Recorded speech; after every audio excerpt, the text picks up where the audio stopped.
मुहामुही में आपका एक बार फिर से स्वागत है। आज हमारे साथ हैं बॉलीवुड की मशहूर आइटम सिंगर ममता शर्मा। ममता जी, इस मुकाम तक पहुंचने में जी। बहुत लंबा स्ट्रगल आपको करना पड़ा होगा, हर आदमी को करना पड़ता है। जी। किस तरह से आपके गाने की शुरुआत हुई? क्या बचपन से आपने सोचा था कि मुझे एक सिंगर बनना है, जी। या बस सब कुछ इत्तेफाकन होता चला गया?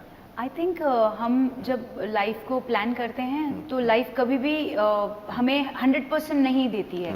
लेकिन जब हम लाइफ प्लान नहीं करते हैं तो हमें हर कदम पे लगता है अरे वाओ यार 100% मिल रहा है, इसी में खुश हैं, मगन रहो, जो भगवान जी सोच रहे हैं अच्छा ही सोच रहे होंगे अपने लिए।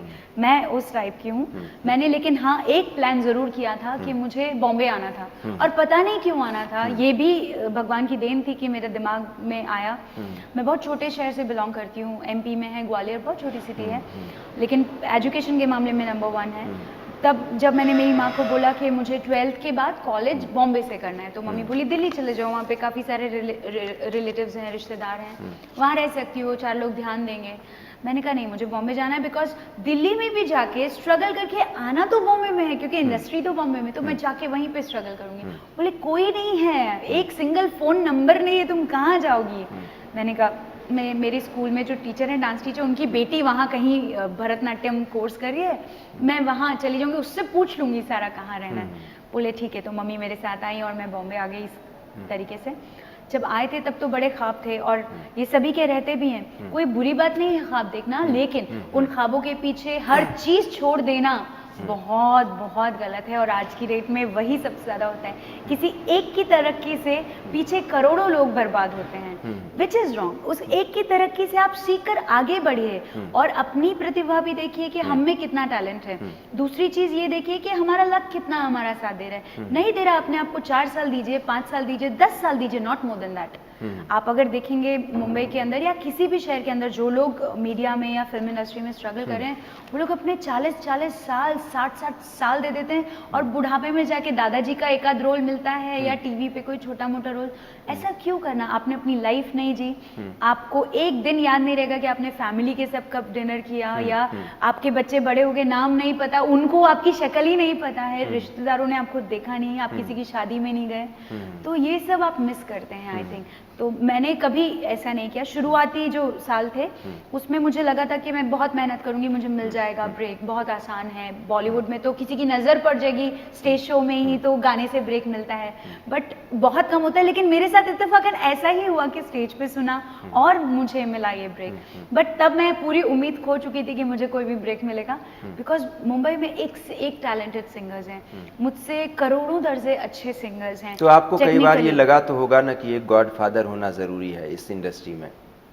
हाँ, शुरुआत में लगा था, लेकिन बाद में फिर ये लगा कि उससे भी आपको एक ही गाना मिलता है, आगे तो आपकी प्रतिभा ही ले जाती है, भगवान का साथ ले जाता है। तो ये सोच के वो चीज़ भी मिट गई, और दिल का मलाल भी मिट गया, बिकॉज हम स्टेज शो कर रहे थे, स्टेज शो में अच्छा नाम था, पैसा भी ठीक ठाक था, कि घर चल रहा था, तो कोई टेंशन नहीं थी। लेकिन ये उम्मीद छोड़ दी थी कि बॉलीवुड में ब्रेक मिलेगा। लेकिन जैसे ललित सर बोले मुझे, और मैंने उन्हें विश करने के लिए कॉल किया था, ये भी इत्तेफाक था कि मैं जब बचपन में सोचती थी कि लोगों को ऐसे ब्रेक मिलता है, फिल्मी दुनिया में मैं रहती हूँ, तो वो एकदम खत्म हो गई थी 2009 तक, लेकिन 2010 में वापस वो फिल्मी दुनिया एकदम रियलिटी के रूप में मेरे सामने आई। लेकिन वो तब आई जब मैंने सोचा कि भगवान जी जो डिसाइड करते हैं वो अच्छा डिसाइड करते हैं। और आप बता रहे हैं 2009 तक बिल्कुल सोचा नहीं था, और 2010, 11, 12 इन 3 सालों में आपने इतने मतलब आप अचीवमेंट्स। जिस चीज़ के पीछे नहीं भागते हैं वो चीज़ आपको मिलती है, आप जिस चीज़ के पीछे ज़्यादा भागते हैं वो चीज़ आपको नहीं। अचानक मैं देख रहा हूँ कि पिछले 3 साल में आपको इतने सारे अवार्ड्स मिल चुके हैं। 18th journalist national award, annual star screen awards, और Apsara award, Filmfare award, IIFA award, तो इतने सारे मिर्ची म्यूजिक अवार्ड्स।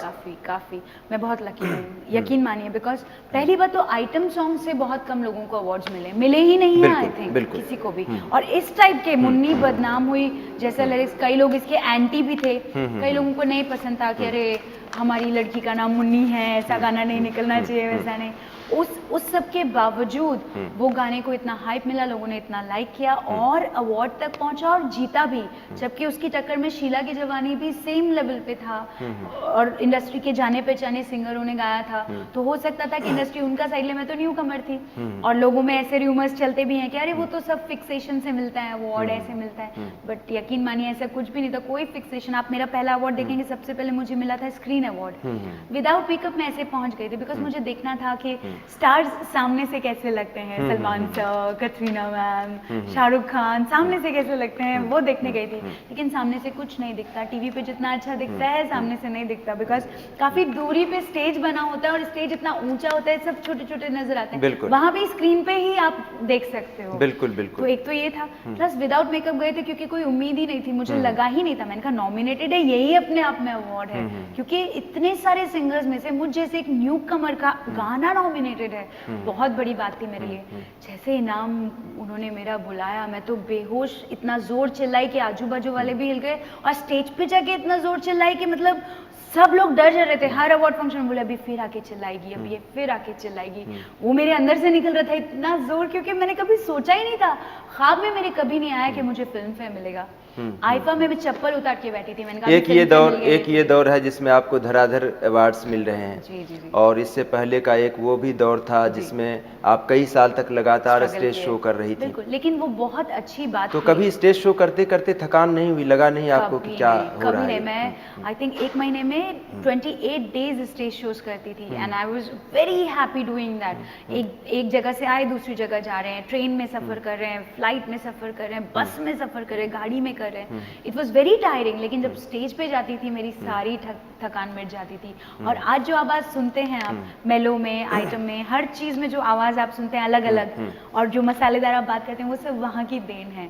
और जिनके पास स्ट्रगल नहीं है उनके पास किस्से नहीं है, और किस्से के बिना तो कोई जिंदगी ही नहीं है। बिल्कुल बिल्कुल। तो जो स्ट्रगलर्स हैं, आई थिंक सैल्यूट है उन लोगों को, कैसे कैसे वो लोग स्ट्रगल करते हैं, उनसे हमें सीख लेनी चाहिए and seriously I respect them all. तो अब ममता आपके और कौन कौन से धमाकेदार गाने आ रहे हैं जिन पर लोग अभी रिसेंटली हिम्मत वाला आएगा, धोखा धोखा टीवी पे, फिर उसके बाद जंजीर में प्रियंका चोपड़ा के लिए हमने गाया है, पिंकी क्या है नाम है गाने का, नाम है पिंकी। हाँ अच्छा, वो जब तक टीवी पे नहीं आएगा तब तक नहीं गा सकते, जंजीर फिल्म में है। फिर उसके बाद ग्रैंड मस्ती में एक गीत है आनंद राज आनंद जी के लिए गाया है, वो भी काफी खूबसूरत गीत है, इंद्र कुमार जी की फिल्म है।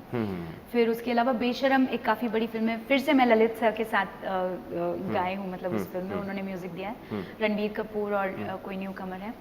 तो ये सब है अभी पाइपलाइन में, और भी चल रहे हैं। आइटम सॉन्ग्स के अलावा कोई गाना आपने ऐसा गाया है जो आपको बहुत पसंद हो? नहीं, आइटम सॉन्ग्स के अलावा दूसरों ने गाया है जो मुझे बहुत पसंद है लेकिन मैंने अभी तक ऐसा कुछ भी नहीं गाया जो मैंने आइटम ही गाया है, तो मुझे वही पसंद है अभी तक अपने। लेकिन मुझे ताकते रहते बहुत पसंद है, राहत साबर श्रेया ने इतना प्यारा गाया है, ताकते रहते तुझे शान सवेरे, बहुत मुझे पसंद है। फिर मुझे श्रेया का साइबो बहुत पसंद है, शी sang so well, उनकी आवाज में एक अलग डिफरेंट फील है। वो आपको जैसे लता जी के गाने सुन के हम कैसे गुम हो जाते हैं, ऐसे श्रेया के गाने सुन के हम गुम हो जाते हैं, तो वो फील मुझे बहुत अच्छा लगता है। और ममता आप जो है कई भाषाओं में, मुझे लगता है कि सिर्फ हिंदी नहीं, आप बांग्ला, तेलुगु और भी कई कई भाषाओं में गा रही हैं, तो किस तरह से अपनी आवाज़ को और उन भाषाओं में कैसे ढलती हैं? मैं अपनी भाषा में लिख लेती हूँ, उसे हिंदी में लिख लेती हूँ। जैसे तेलुगु गीत के लिए अभी मुझे एक अवार्ड मिला था, माँ टीवी अवार्ड, उस पे मलाइका मैम ने किया है, वो दबंग का तेलुगु रीमेक है। तो उसमें गाना है कुप्पुन पुल्लिट्टुकुनी बुग्गनय लिट्टुकुनी ई दंटा नेनेल्तुंटे क्यों केका मावरंता क्यों केका, गाना है क्योंकि का मतलब ओहो ओहो आवाज आ रही है चारों तरफ से। सो कुप्पू लप्पू निट्टुकुनी ये मैं लिख लेती हूँ हिंदी में, और जब गाते हैं तो लगता है तेलुगु गा रही हूँ, तो वो बहुत आसान हो जाता है। इसका मतलब तो मैंने नहीं समझा, किसी दर्शक ने भी नहीं समझा होगा, लेकिन मुझे लगता है इसमें भी झंडू बाम, फेविकॉल और माचिस की तीली जैसा कुछ होगा। कुप्पू मीन्स कोई भी फूल बालों में लगा के जूड़ा बना के लेट्टुकुनी में लहरा के चल रही हूँ, बुग्गा नहीं है लेट्टुकुनी मटका लेके मैं चल रही हूँ। जैसे ही मार्केट से निकलती हूँ तो आवाज आती है क्यों। अब देखिए मतलब समझाया आपने। हाँ। तो अच्छा लगता है। बिल्कुल बिल्कुल बिल्कुल बिल्कुल। और मुझे कभी कभी ये भी लगता है कि 1000 चींटियां एक साथ काट ले आपके गाने सुनकर, आपकी आवाज सुनकर, और वो जैसे 1000 चींटियां किसी को काट ले तो अपने आप वो नाचने लग जाएगा। okay. ये आप म्यूजिक डायरेक्टर्स को इसका क्रेडिट दे सकते हैं और लिरिक राइटर्स का। एक्चुअली जैसे फिल्म बनती है तो डायरेक्टर और जो राइटर होते हैं, स्टोरी राइटर होते हैं, उनको कम क्रेडिट मिलके हीरो और हीरोइन सारा क्रेडिट ले जाते हैं। इसी तरीके से जब गीत बनता है तो म्यूजिक डायरेक्टर और लिरिक राइटर का सबसे ज्यादा हाथ होता है, लेकिन नाम सारा सिंगर को मिल जाता है। और अब मैंने सुना है कि आप यूपी और बिहार को लूटने वाली हैं। कोई गाना आपका है जिसमें यूपी और बिहार को? पटना की पट्टी हिम्मत वाला में एक गीत है जो मैं, सुनिधि और बपीदा ने पहली बार एक साथ गाया है, और बहुत ही खूबसूरत नगमा है। गीत है कि पटना की पट्टी पड़ा के बाबू, पंजाबी दुपट्टा दिला के बाबू, दे गया दे गया दे गया, क्या धोखा धोखा धोखा धोखा दे गया है। तो उसको गा सकती हैं आप? हाँ, वो गा सकते हैं। वो रिलीज है इस पे, नेट पे, बट टीवी पे अभी अगले संडे से आएगा। Okay okay. पटना की पट्टी पढ़ा के बाबू, पंजाबी दुपट्टा दिला के बाबू, कोल्हापुर वाली मिर्ची चखा के, कोलकाता की मिष्टी खिला के, दे गया दे गया दे गया क्या, और धोखा धोखा धोखा धोखा दे गया रे, धोखा धोखा धोखा धोखा दे गया रे। इतने सारे आपने आइटम सॉन्ग्स गाए हैं जी, और उसकी फहरिस्त बहुत लंबी हो चुकी है, लिस्ट बहुत लंबी हो चुकी है, लेकिन इनमें सबसे अच्छा कौन सा लगता है आपको? मुझे सब गाने अच्छे लगते हैं। आप यकीन मानिए, लोग सोचते होंगे कि मैं ऐसे ही बढ़ाई किए जा रही हूँ, बट मुन्नी मेरा पहला गीत था, इसलिए पहला गीत हर किसी को पसंद होता है, क्योंकि उससे आपकी पहचान मिलती है, आपके यादगार रहता है कि हमने ये ऐसा सोचा था। स्टूडियो में डरे हुए रहते हैं, सहमे हुए रहते हैं। और अनारकली अलग आवाज में गाया था, मेलो हीरोइन टाइप वॉइस में गाया, इसलिए वो मुझे पसंद है। आरे प्रीतम प्यारे एकदम दिल खोल के गाया है, चिल्ला चिल्ला के गाया है, तो वो इसलिए पसंद है।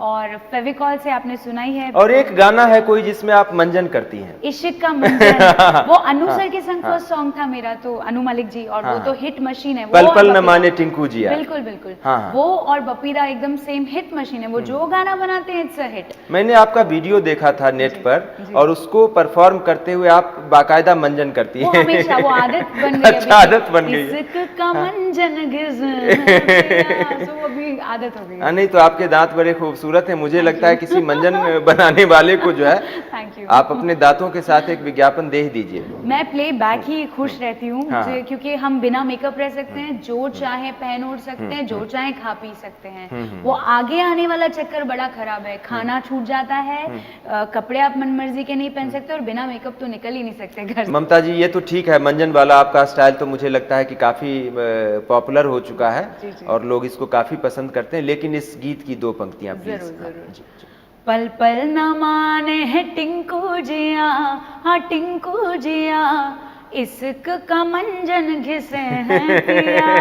टिंकू हमारा सिनेमा का दीवाना, जोर जोर से गाए गाना, जोर जोर से गाए गाना। ऐसी विलन जैसी बातें न कर, बन जा हीरोइन धड़का दे जिया। जो बन पे डाला है ताला पिया, हाँ ताला पिया, इश्क का मंजन घिसे हैं पिया। ये आपने मंजन घिसना सीखा कहाँ से? ये तो बहुत कॉमन है, सभी लोग जानते हैं कि मंजन ऐसे ही घिसा जाता है। लेकिन आप जानती हैं ममता जी, मुझे लगता है कि बहुत कम सिंगर्स ऐसी हैं जो इतनी अच्छा परफॉर्म भी करती हैं। आप गाती तो अच्छा है ही, आप बहुत अच्छा परफॉर्म भी करती हैं। मैंने ये किशोर दा से सीखा है। किशोर दा का मैं एक बार स्टेज शो, पहले मैं नहीं करती थी, जब मैं ग्वालियर में शो करती थी, सीधा खड़े होके, स्माइल भी नहीं, और एकदम सीधे साधे सिंपल। छोटी भी थी, स्कूल में थी, 6-7 स्टैंडर्ड में थी, डरती भी थी गाना खराब हो जाएगा तो। लेकिन जब बॉम्बे आए तो नेट पे किशोर दा का एक वीडियो देखा, और वो क्या क्या करते थे, भरी सर्दी में बोरे जैसा कुछ पहने थे, कंबल से बना हुआ चोगा लंबा सा, और मंकी कैप पहन के, और इधर कूद रहे उधर कूद रहे। मतलब इतना अच्छा एंटरटेन कर रहे थे ऑडियंस को, और खुद को सर्दी से बचाकर। ऐसा नहीं कि खुद स्टाइल में थे, नहीं, पूरा बोरा पहनकर, पूरा वो मंकी कैप करके। लेकिन मैंने देखा कि ऑडियंस पे इतना अच्छा उनका प्रभाव पड़ रहा था कि लोग उसे एंजॉय करते, बिकॉज कोई बनावट नहीं थी। तो तब से मैंने निश्चय किया जो मेरे दिल में आएगा मैं स्टेज पे वो करूंगी। बिल्कुल बिल्कुल, डांस आप बहुत अच्छा करती हैं, बल्कि मैं ये कहना चाहता हूँ कि अच्छा नहीं, आप परफेक्ट डांस करती हैं। तो ये डांसिंग आपने कहीं से सीखा? कहीं नहीं सीखा है मैंने, अपने आप, सिर्फ शौक। हाँ, शौक अपने आप डेवलप होता चला गया। और आप अगर ध्यान देंगे परफॉर्मेंस में भी, जब रिदम चलती है तो मुझे डांस नहीं आता, लेकिन जहाँ बोल आते हैं वहाँ बराबर मुझे डांस आता है। इसीलिए हाँ, क्योंकि बोल पे मैं डांस कर सकती हूँ, लेकिन ट्यून पे, रिदम पे नहीं होता है मुझसे। क्योंकि कहीं सीखा नहीं है, अगर सीखा होता तो अच्छे से कर सकते थे। मैंने सुना है ममता कि आप एक नंबर की गपोड़ हैं, बहुत गप करने में आपको बहुत लग मजा नहीं रहा, आता है। आपको बोलने नहीं दे रही हूँ,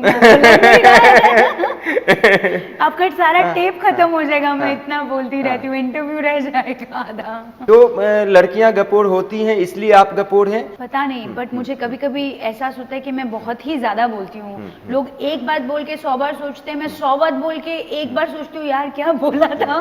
तो मैं बचपन से ही ऐसी हूँ, बहुत ज्यादा बोलती हूँ, हमेशा डांट खाती हूँ। पहले मम्मी डांटती रहती थी, अब मेरे हस्बैंड डांटते रहते हैं। मैं बहुत बोलती हूँ, बहुत ज्यादा। और आप हंसती भी बहुत तेज हैं। हाँ, क्योंकि मैं नहीं हंसती हूँ तो मैं एकदम डाकू जैसे दिखने लगती हूँ। लोग सोचते हैं अभी लड़ाई करेगी, अभी पत्थर फेंकेगी, तो आई ऑलवेज स्माइल।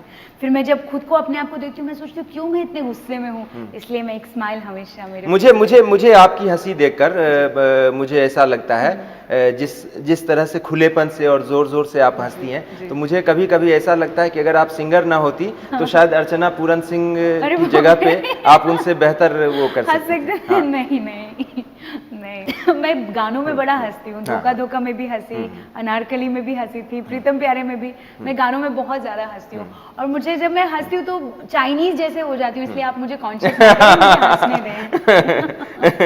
और अब तो ममता होली आ गई। बिल्कुल। तो होली के लिए आप एक जबरदस्त कोई सुपर डुपर हिट गाना अपना गा दें। मुझे होली के लिए सबसे अच्छा एक ही गाना लगता है, फोक सॉन्ग है, और बहुत ज्यादा मेरे दिल के प्रिय, बिकॉज उसमें है बाग वाली भींगे बगीचा वाली भींजे, बाग वाली भींजे बगीचा वाली भींजे, ओहू भीज गईली एहा, ओहू भीज गईली जो निकली ना घर से, फागुनवा में रंग रज रज बरसे, फागुनवा में रंग।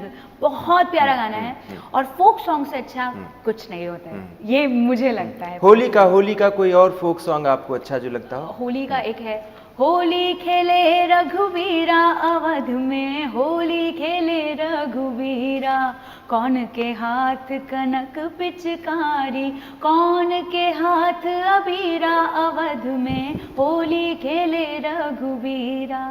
ये हमारे मथुरा का फोक है। चलते चलते मैं चाहता हूँ कि कोई एक गाना आप बिहार और झारखंड के दर्शकों को डेडिकेट करें। डेफिनेटली। एक फिल्म आई थी चिराग पासवान जी के मतलब ऊपर पिक्चराइज है, और श्वेता तिवारी जी पे साजिद वाजिद जी का म्यूजिक है। वो गाना मुझे बहुत पसंद है, दलेर मेहंदी जी और मैंने गाया था। वो मेरा पहला गाना था जो मैंने साजिद वाजिद जी के लिए गाया। उसके बाद तो काफी सारे हिट आ रहे, प्रीतम प्यारे, अनारकली, फेविकॉल, तीनों साजिद भाई के, धोखा धोखा भी साजिद वाजिद जी का है। वो पहला गाना था, तो मैं वो 2 लाइनें गुनगुनाती हूँ। जी जी जी। सुन रे सजनवा रे हमरे बलमवा लगा के करजवा जो मानो तो सरजी, हमरी है अर्जी के सोने का झुमका, हमका दिल वाय देव राजा, ताक दिन ताक देना तरसे मन तोहरे बेना, ताक दिन ताक देना तरसे मन तोहरे बेना, पहले हमरी मानो सजना तो हम तुमरी माने, कट्टो गिलहरी चमक छल्लो रानी, टना ना ना ना ना ना ना ना ना ना ना ना ना ना ना। क्या बात। कट्टो गिलहरी चमक छल्लो रानी, आशिक को ऐसे ही तड़पाऊं जानी, मैं आशिक को ऐसे ही तड़पाऊं जानी, मैं कट्टो गिलहरी चमक छल्लो रानी, कट्टो गिलहरी चमक छल्लो रानी, आशिक को ऐसे ही तड़पाऊं जानी, मैं आशिक को ऐसे ही तड़पाऊं जानी, मैं कट्टो गिलहरी चमक छल्लो रानी। जान के तू लचकाए कमरिया मोरी गली जब आए रे, और कमरिया मोरी गली जब आए रे। अरे तोरी नियत ना खोट है उल्टा हमका दोस्त लगाए रे। धौस मैं ना खाऊंगी, ओहो धोखे में ना आऊंगी। अरे धौस मैं ना खाऊंगी, ओहो धोखे में ना आऊंगी। अरे कट्टा की लहरी चमक चलो रानी। क्या बात है, क्या बात है। और मुझे लगता है आपके गाने की पंक्ति है ना, स्ट्रांगली ये जादू तेरा मुझ पे चल ये गया, मेरे गाने की नहीं है, मेरी फिल्म की है, राउडी राठौर से है। राउडी ये राठौर जी, की है। बिल्कुल। ये क्या गाना है? ये है चिकनी कमर पे मेरी तेरी मेरा दिल फिसल गया, स्ट्रांगली ये जादू तेरा मुझ पे चल गया, ये गाना है। तो मैं ये कहना चाहता हूं कि स्ट्रांगली आपका जादू मुझ पे चल गया और मुझे लगता है कि बिहार झारखंड के तमाम दर्शकों पर आपका जादू निश्चित रूप से चल गया होगा। ममता, आप मुहामुही में आई, आपका बहुत बहुत शुक्रिया। Thank you so much. और दर्शकों आपका भी शुक्रिया। अगले हफ्ते किसी और कद्दावर हस्ती से हम बात करेंगे मुहामुही।